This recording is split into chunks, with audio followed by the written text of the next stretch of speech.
আরে মাইজি আব্বা আব্বা গো তোহার কি হচ্ছে মাইজি বল মাইজি এ তোহাকে গালি দিয়েছে না আব্বা আমাকে যে কেউ গালি দেয়নি আব্বা গো আগামীকাল ওই শাহেদ বাসার স্কুলে আমার দাদাকে যদি উড়িয়াবাজ ঘোড়া আর জোরের জামা না দেয় তাহলে যে স্কুলে আর থাকতে দিবে না আব্বা।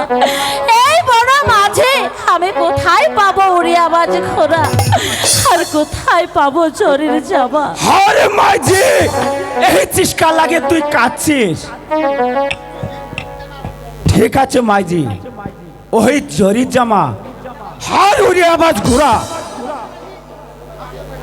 আমার কাছে আছে মাইজি। আব্বা গো এই বড় মাঝে তুমি কেমন করে উড়িয়াবাজ ঘোড়ার জোরের জামা পেলে?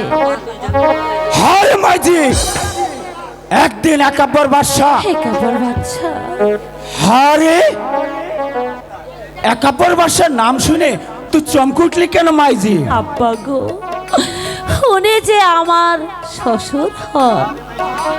আরে তুই তাহলে রেজা আছিস? একাব্বর বাদশা তোহার কি লাগে? সে যে আমার শ্বশুর হয়।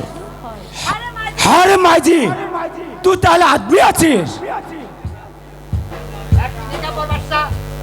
একদিন একাব্বর বাদশা এক বনের মাঝে এসেছিল হরিণ শিকার করতে।